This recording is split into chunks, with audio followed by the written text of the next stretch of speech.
I'm George Lang, and this is Static. My guest today, Rokhsan, graduated 18 months ago from the Academy of Contemporary Music in Guildford, England, where she honed her songwriting and performance skills, and since then she's performed at the Glastonbury Festival, and she's in the US now, where she's playing at South by Southwest, and playing in front of Oklahoma City audiences, letting everybody know the level of excellence that the Guildford campus produces and getting people prepared for what they can expect from the Academy of Contemporary Music UCO edition when it starts classes in August.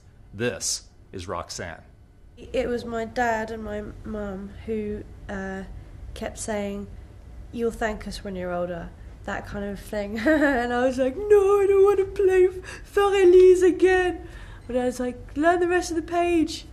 And I remember being upstairs in my loft once and him just sitting down next to me with tears flooding down my face and me being like, I hate you," and him being like, "Yes, you may say that now, child, but you are not wise."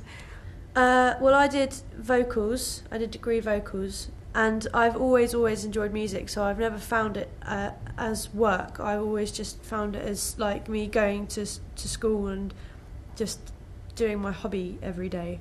Well, like I said, I started playing piano when I was about 6, and then I started teaching myself guitar at 16, and I'd always loved the drums just because I think they're really cool, and I basically started teaching myself that as well. Whenever I could find a kit, I would take my CD player and listen to something and just drum along to it.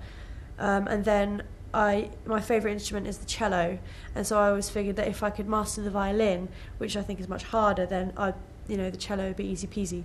Well, when I went in, I had no idea about the music business. I just, saw these artists and these celebrities as being these glamorous people who have this fantastic lifestyle, who, go on tour and play wicked gigs and have loads of money and blah, blah, blah, and go to parties and stuff. And I liked that about it, but I also always thought that, I know I'm wrong about this now, but I always thought that a lot of those kind of people didn't try and do anything good with their money. They'd all just spend it on rubbish rather than actually, trying to help the world with it, or, and so I just thought, well, if I can get that up to that status and have that certain amount of money or that lifestyle, then I can then start investing it in other things that will help other people, whether it be in music education, like, research, medical research or whatever. Well, the first show I did was at the UCO,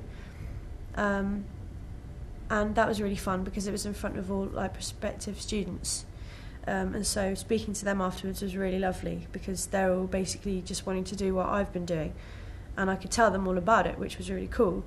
And everyone was really lovely, and I had lots of pictures taken with people, and that was really nice. And then last night we had a gig at VZD's. And the audience there was a lot older, and they were all equally as lovely and flattering, and sort of they said that they really enjoyed it, which was really nice for me because then that means that I've played in front of the younger audience and an older audience, and they've both liked it. So